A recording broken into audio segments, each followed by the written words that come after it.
and welcome this morning. It's good to see all of you. And we're in a series this summer of briefing updates of where our collaborative work has come over these last half a dozen years.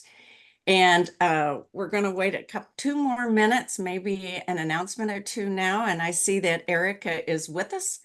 And so this week and next week, we're going to be looking at violence prevention, what's happening out there, the strategy that came together last year, and then next week specifically on guns and those preventative measures of exchange and lock boxes. And so we'll be hearing about that next week. So any announcements, reminders of what's coming up?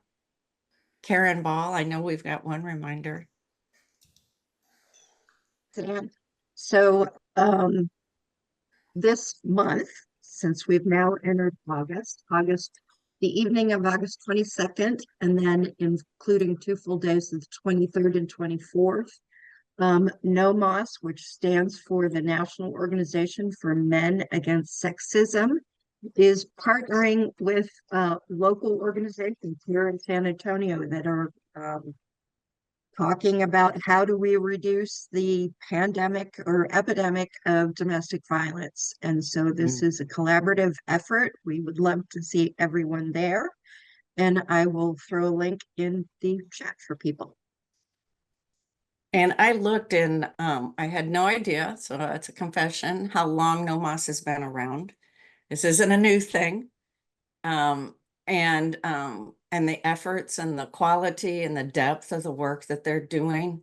So it's great to have that come into San Antonio in this manner. It's really kind of growing in that direction. I don't know, Erica, if you know about NOMOS, but it's domestic violence, and I know that's part of the strategy. Another one short announcement. Is there one out there? Martha Ann? Yeah, please. We are organizing a delegation of people who want to build compassion, build peace. We are going to Monterrey, Mexico, September 17th to 21st. We will be with 13 Nobel Peace laureates. It will be a tremendous educational experience. We're going to have a table at the Compassion Banquet. So we are the only city that seems to have peace laureates, and our peace laureates got invited to be with the Nobel Peace Laureates. So I'm going to put a link to where we're posting all the info. Eric's going to come, Anne is going to come. It's really the doctor at Incarnate Word Medical School that takes medical care to the homeless. He's going to come. It's going to be very worthwhile. So just a minute, I'll have the info in the chat. Thanks. And we kind of figured out the cost of going roughly, but travel, lodging, registration, it's about $1,000. All of that, which isn't bad for a conference. We're also trying to find, like some scholarship funds and things like that so that people can go. Anyway, thanks for mentioning that. So good morning, everyone. Good morning, Erica. I see you there. And, I noticed, and you're going to have to give me the right word, but that you received accolades, kudos, for the work that's been done on the violence prevention strategy. I was doing violence prevention stuff, 2 decades ago, and wanting the city then to have a strategy. And it takes time and it takes the right person, I think. And so, Erica, thank you for being the right person and pulling people together the way that you did in terms of asking the community. You took the long road to, and we often say in compassion work, if you want to get it done, you take your time in getting there. If you want to go fast, you can do that, but you're going to end up repeating mistakes and going back. And so you don't quite make your goal as quickly. It takes longer if you try to move too fast. So thank you for your work, and thank you for being here this morning and bringing us up to date on what's been happening in terms of violence prevention. Yay. And we need to Thank aid. you, Anne. Thank you. Several of you actually were part of the process to create this plan. In late 2022, I proposed to city leadership that we develop a regional strategic plan that would guide not just the city government in its work, but other organizations in how to address the most pressing or timely issues in violence.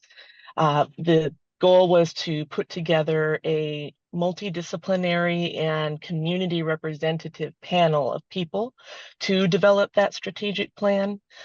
We would work through data available, kind of hard concrete data about statistics in our community. We would get input from community members and from people who do the work, and then review that and sit with it to understand which way we should go. Then be able to kind of flesh that out into sort of guidelines and parameters for everybody on where to concentrate their work in order to have a collective impact. We all are doing work on things like this, but we tend to be kind of working on our mission in a way that doesn't attach to someone else's mission. And there is a way to do that together, where we can still each accomplish what is part of our organization's duty or our individual purpose, but we can compound each other's efforts in a way that is more impactful. So that was my goal, was to create a strategic plan with the support of community members and key opinion leaders and workers in those disciplines to set something out for all of us to use, kind of a guiding post on where we should do the work. If you've done this kind of thing before, it takes a long time, as Anne said, and many of you do work trying to gain buy-in from community members, and that's the key factor there. If you want to have the buy-in of the people who are the subject matter experts and the people who are going to carry out the work, as well as the people who are affected by the work, you need to build the buy-in as you go along. And the best way to do that is to have everybody involved in the work. So ultimately, there were some kind of organized groups of people that were readily available, especially in the area of domestic violence, but there were not very formed groups available for things like gun violence. There are very small little groups that are not necessarily networked together. So there is a faith collaborative built around gun violence, and particularly mass shootings and policy around gun violence, called the Sane Society. The idea being like, let's get ourselves together and live in a peaceful and sane community. And it did include religious leaders as well as social workers, people with various disciplines. And they had gathered together as a fairly new group, kind of looking for a purpose in their gathering, in their time together. So that group helped inform the gun violence strategies and kind of school safety strategies in the strategic plan, and is just one example. The group that Karen leads, focusing on kind of the religious leaders and institutions' impact in domestic violence, a number of those folks also participated. Ultimately, this strategic plan, based on data and community opinion, ended up focusing on 4 strategy areas. One being domestic violence, another being gun violence. The other 2 are sexual violence and youth violence. And these were defined as being either statistically incredibly important because of the overwhelming numbers, or something of urgency to people in the community. Youth violence is particularly hard to measure and track. And there are a lot of data that you would get through schools, and they're hard to get through schools because we have 17 school districts in our area. And it's kind of hodgepodge and all over the place. But when we talked to community members, the one thing they all said was that we needed to support young people, and that preventing youth violence was going to be the key to reducing violence later in life, because you reduce people's desire or need to act in that way, as well as what they're exposed to when they are young. So that's how that appeared, even though there's kind of a bit of a lack of data to bring together. We know it's an issue. We know we hear more and more about violence in schools among youth, but the idea that that's where the community sentiment was really the driving factor in that. There are some components in the strategic plan that are intended to capitalize on political will. And that's another area, is striking while the iron is hot, right? We've all done work that maybe didn't have a lot of support in the moment. And sometimes you get lucky and the interest is there, which is definitely what has been happening the last couple of years on the front of violence prevention. And other times you have to lead people to understanding that it's an important issue. So it's kind of a perfect storm of several different things going on at once that allowed us to complete and put out this comprehensive, multidisciplinary, and multidimensional strategic plan. It focuses on work that you can do with people in the community, things you can do to change organizations and system processes, how to communicate with the community at large and change attitudes, what services should be provided and how they should be adapted to be more supportive to the community. So that you see that theme across the board in all 4 of the focus areas. That is how we developed it. And I thought it might be nice to show you kind of the fruits of one of those areas of that collaboration. So as I was working with everybody to develop this strategic plan, I saw opportunities not only to guide the work of my team at the City Health Department and what they do in violence prevention, but to collaborate with other city departments on violence and their work to prevent it. You've all heard a lot of media coverage probably on the San Antonio Police Department and their violent crime reduction plan. It has 3 phases. The first phase focused on hotspot policing, which is where they use data to track down to very small areas. I can never remember the precise figure, but I think that they are about 1,000 meters square, or sorry, 1,000 meters across, these little kind of sectors. It's very, very small. The idea is to get them down to a block, a couple blocks level, where you could identify that you have the most violent crime occurring. Now, of course, law enforcement looks at crime as their statistic, right? And the rest of us know that when you have a lot of crime, you also have a lot of inequity in the same place. You have a lot of people who have many needs that are unmet, and you have social, economic, and health disparities. Those always couple with high rates of violent crime. So for me, collaborating with the police department was a way to address these public health issues while they worked on the crime issues.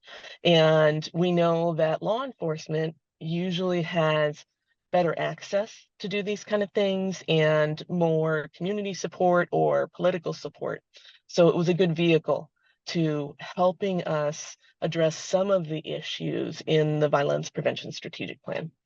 As this hotspot work began, they zeroed in on these little spots in the community and created an extra presence of the police department. They didn't do any actual enforcement work. They just spent more time there in a visible way.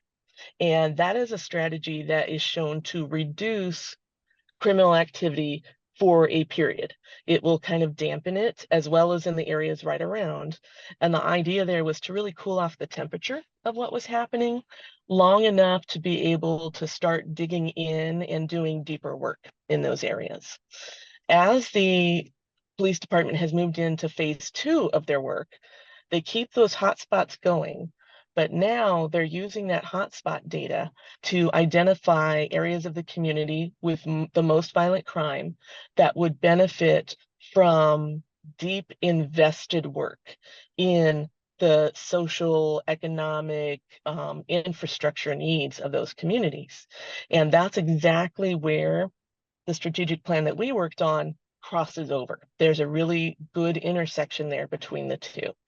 This kind of work where you dig into a community's needs is really a public health framework, and you're identifying exactly what specifically the people who live and work in this area need and how to bring it to them. So there has been some recent news coverage, and I shared a link in the chat for the very first community that we're working on. And this is a city endeavor. It's designed to work across multiple city departments.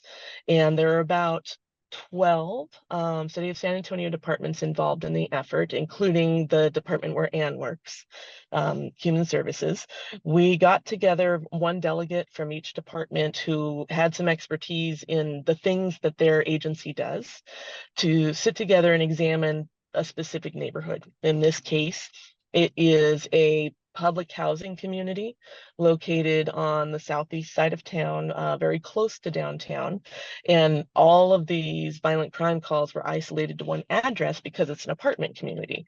So statistically, it makes it very easy, right, to kind of locate where it's happening and then track what the change looks like over time. What we did was bring this committee together of individuals from each of these agencies. We gathered data that was available to us through the police department and through UTSA and their criminal science researchers, and looked at what that told us were the primary issues in the community.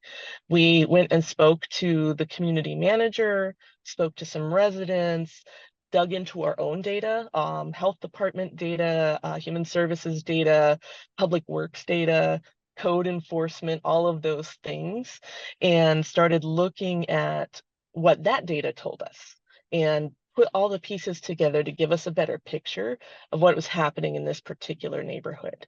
And then with the effort of getting some buy-in from the community manager and from Opportunity Home, who is the public housing authority, we explained that we wanted to ultimately develop a plan just for this community that would focus on their unique needs to reduce violent crime. And again, it's a police department endeavor, so we focus on violent crime.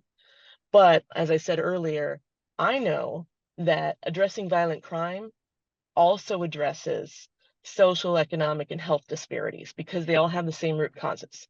So if we're working on the root causes, we all benefit across the board, no matter what method we're using. So in the article that Anne was showing on the screen that you have the link to in the chat, that is some coverage about our announcement to City Council of this plan and the kickoff. So it is, we're August 1st now. We started work probably around mid-June of making those connections and getting everything set up in that community. We're conducting a more extensive residence survey now to find out what crime and safety issues are of concern to the residents. We're asking them what they know about different types of community resources, whether they're familiar with them, and what information they want to learn about in their community. That's one piece to help guide us and inform us. And just this past weekend, the city's Department of Human Services hosted a resource fair right in the community center of the complex and invited other city departments and a few community organizations to share information and start to introduce themselves to the community members, because the residents are going to see a lot more of us. We're going to be there a lot. Animal Care Services is going door to door, educating pet owners on what they can do to keep their pets from slipping out and roaming around the neighborhood, where they can get them spayed or neutered for low cost or no cost, how to get support with feeding their pets. That's one example. The health department is doing a similar thing. Public Works recently replaced 3 streetlights on the roadway so that there is more light on the front of the property. They're going to be doing some work on the sidewalk. They are working to repair some of the fencing on the edge of the property that is closer to kind of a large vacant green space that has allowed people to kind of walk back and forth and who are not residents. And for the residents, they feel unsafe because of that. So we want to address that factor for them. So it's going to be a combination of physical security types of issues, including adding security cameras, which are deterrents to crime, and allowing people to help understand where crime is emanating from and how to address it, as well as bringing resources directly to residents, helping them track down what they need and getting them connected. The health department has a program called Healthy Neighborhoods, and it is like case management on a neighborhood level. So a community health worker gets linked to a particular neighborhood and then spends years with them, developing an asset-driven plan informed by the residents on what the residents want to do to help move them into a more supported space that is really giving them what they're looking for. So it is an effort of throwing everything we've got from the city of San Antonio into this neighborhood. Now, there were questions about how this impacts the other work that the city does. And ultimately, across the whole city, when we look at these hotspots of violent crime, only 10% of the physical area of San Antonio is related to 80% of the violent crime that is generated. So investing resources in these 10% of physical spaces will drastically drive down violent crime in our community and make specific communities of need safer and more comfortable and able to thrive in our community. So that's just one piece of a collaborative activity that was informed by the Violence Prevention Strategic Plan and is only possible through a multidisciplinary collaboration. So I'll stop there because I know we're coming up to our end, so we can potentially answer questions and see what else people have to add. So first of all, and I see Peter has his hand up, and I was putting this into chat so everybody can review it. What you are describing, Erica, you couldn't describe it any better. And I'm hoping everybody had their critical thinking caps on. But the work that we've been doing in terms of collaboratives within the faith community, we've been doing three things and focusing there. And the first thing is to work together in close geographical proximity to the needs. And so I'm going to kind of overlay that. We're doing a similar effort in boy, my mind just went blank. Good Shepherd Lutheran and Crest Home Presbyterian. But I would say what we're doing is, you know, the community is doing it itself in partnership with the city. So the three things, and I'll finish writing them here in a minute, but to do your work in geographic proximity with the community, the things that are there, and where those needs are. The second thing is that initiatives that focus first on the bottom of Maslow's hierarchies of needs, housing, food, security, those have the greatest impact because they create community, and then community tends to then start to heal itself, much like a forest that might have burnt down starts to show new growth and begins to heal itself. And then thirdly, the initiatives focus on the ethic of reciprocity, treating all others the way we wish to be treated, and equally not to treat others the way we don't wish to be treated. And you are telling us, you just told it so well, that's what's happening there. And we learned those things, by the way, from the Federal Department of Health and Human Services. We got that data from them for the initiatives across the country are having the greatest impact.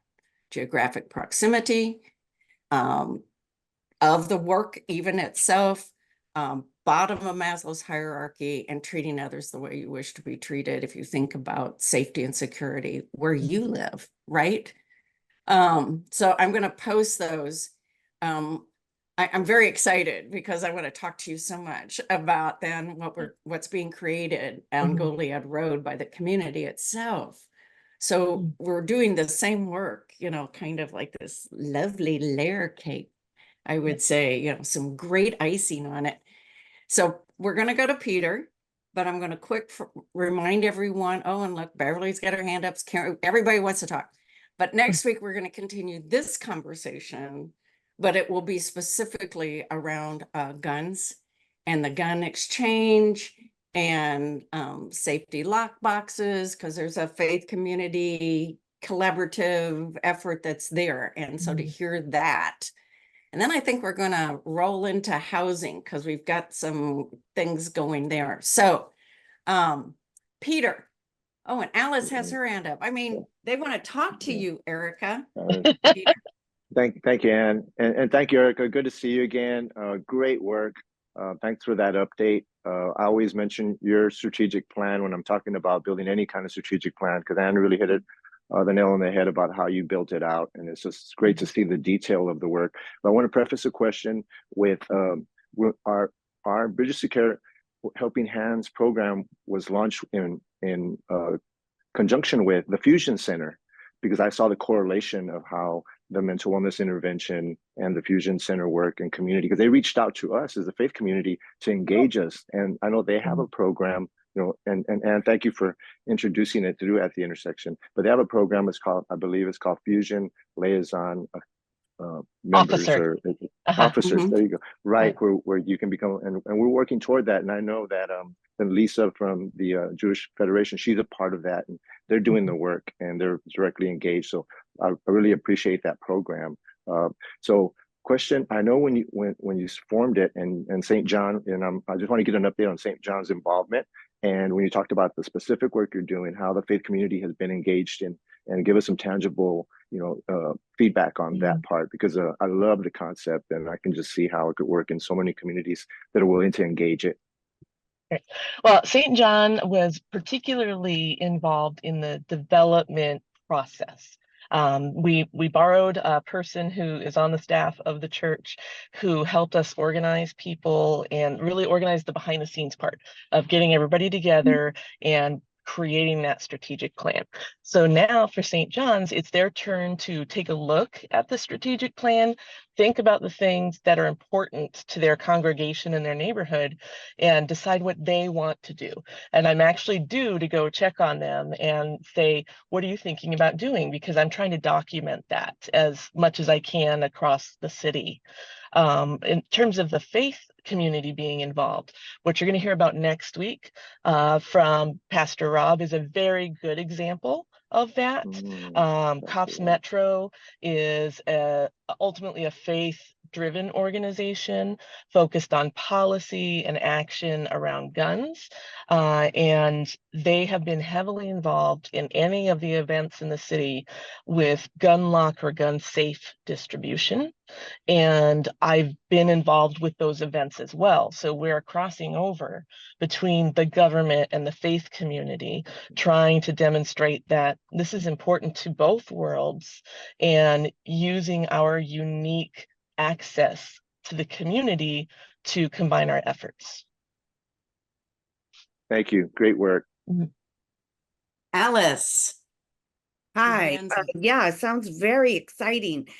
You mentioned collective impact. So I'm guessing that you're using the collective impact model. In collective impact, you go from kind of informing and that kind of one-way information because you want to bring everybody up to date to that empowering in order to sustain. So in going across that, I guess, model or whatever through collective impact, how are you bringing in those with lived experience to empower them with the leadership of this so that we're making sure that nobody is parachuting in saying, oh, we looked at everything and we figured out what you need. Here it is. This is what you need. Bye-bye. And so that we can avoid that so people feel empowered in order to sustain it and keeping their own social determinants of health in their beautiful space running for years and years and years, because now this is the way of life. So how are you involving those? That's a long way to ask. How are you involving those who are living there with the lived experience with their power to keep this sustained. Right. Across the board in the efforts, as well as particularly in this community that I was talking about, fortunately, because of all the work all of you have done and so many other people have done, people get the idea now, right? Almost universally, people get the idea that you don't do things to people, you do things with people, right? And you are in a position, like I'm in a position, to bring the resources of the health department that serves the whole community to particular issues and particular people. But I can't make people do anything, right? So I have to bring what they need and allow them to drive how that gets done.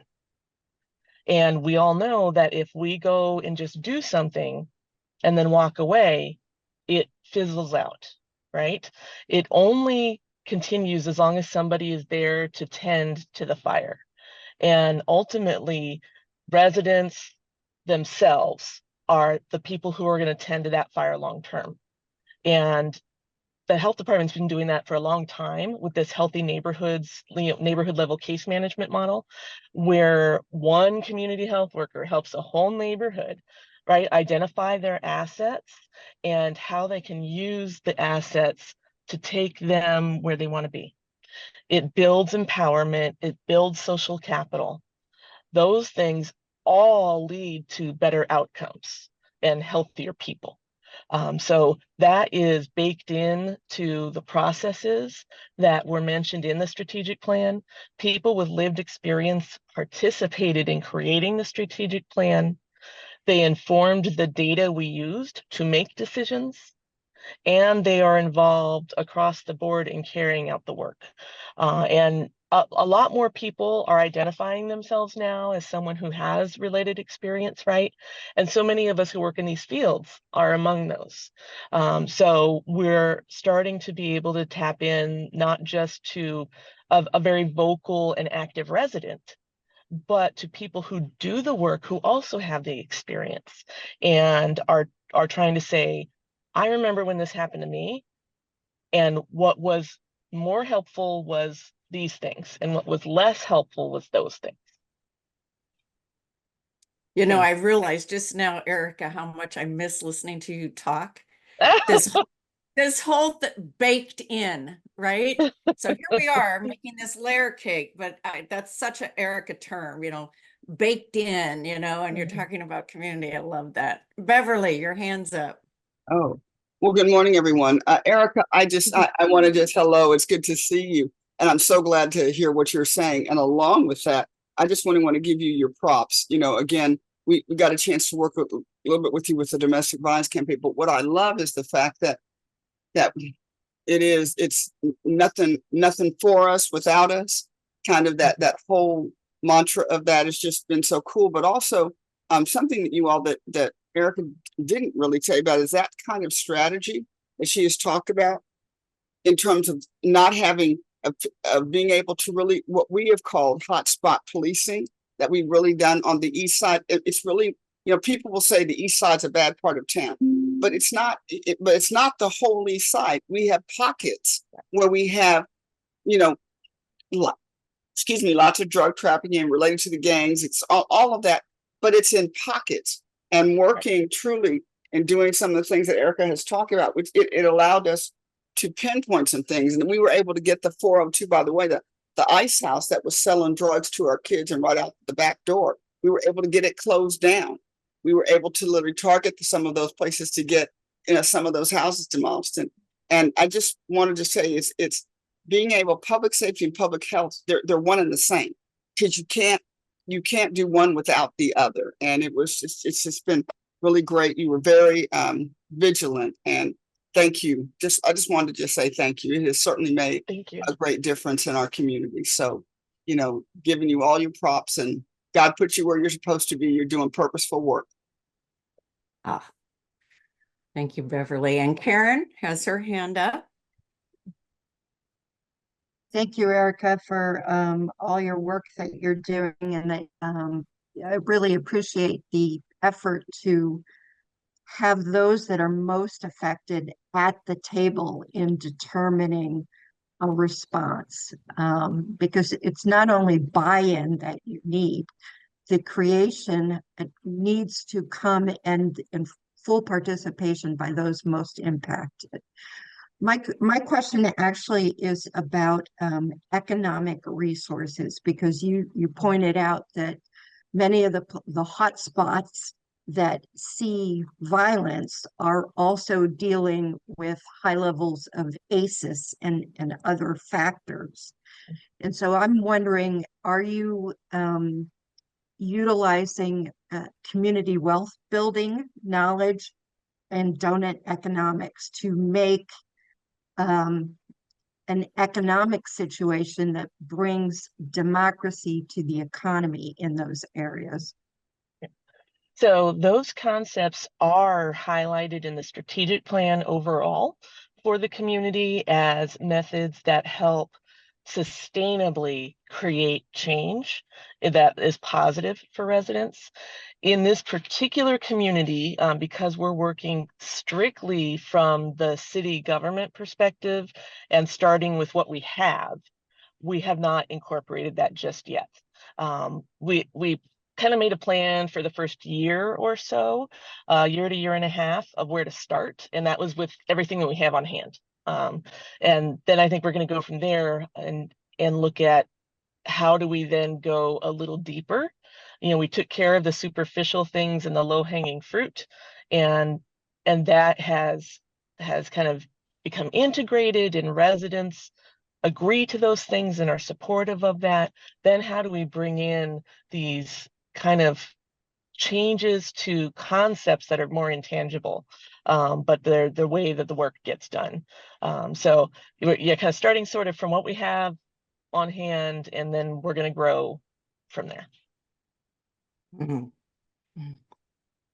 So I've got 8:40. We probably have time for another question or comment, but I'm wondering, Erica,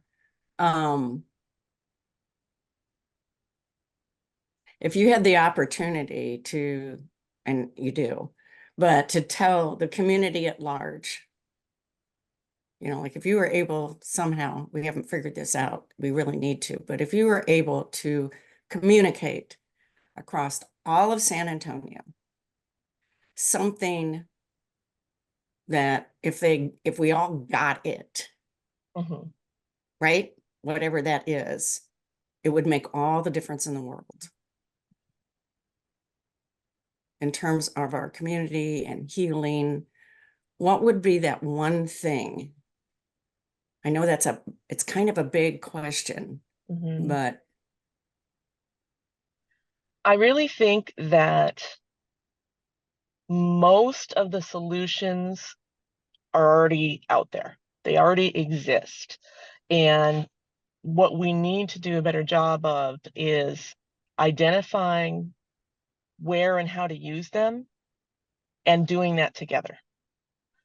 I'm so excited to be able to be a part of this project for the Rosemont at Highland Park community, because I learned so much about what the city government does by working with these other departments, and saw what the city government can do when it is focused and motivated. Literally, some of these departments like Public Works are going to accelerate bond packages that were already approved. Stuff that wasn't going to get done for 2 or 3 more years, but already has the money. They're just putting it into this year's calendar, just like that, right? And that blew me away, that there are things that can be done, and it's almost all out there already. So we need people to say what they need. What do you need to be safe? What do you need to be healthy? What do you need to thrive? And other people have that stuff. So if we make sure we identify what it is and come together, we can address most of the things that people need so that they can live successfully alongside everybody else in the community.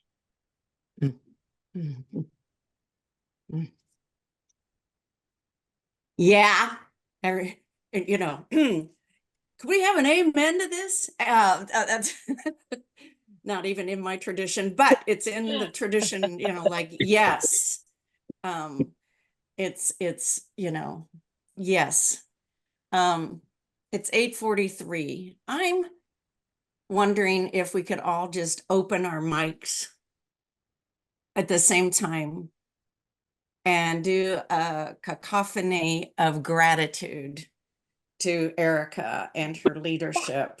Yeah, forget what you got from the city manager. This is the real stuff, Erica. So thank you. Everyone else, just add your thank yous. Thank you, Erica. Thank Go, Erica. Go, go, go. Thank you, Erica. Thank you. Great Yeah. work. Thank you. Well Awesome. done. Well done. So thank you all for another Mhm. wonderful At the Intersection, very informative. We're going to be putting all of these recordings, these briefing updates online. And Peter shared with us how he shared the recording from last week on sacred.org with his team and how that's moving things forward. So we want to, that's what we plan to be doing with these recordings, equipping the community all over, pulling it out. What's happening in terms of violence prevention, pull that one out, you know, from Erica, show it within your team, your organization, your congregation, and then ask, what are we going to do? What's our role in making this a healthy, compassionate, more neighbor, right? More neighbor community. So thank you, Erica. And I will see you all next week when Thank we you. meet with Rob and see what's going on there. Thanks for putting your email in there, Yes. Erica. Yes, Alice, email me and I'll connect you with the community health worker. Great. Thanks all. Talk to you soon. See you Be next healthy week. and safe.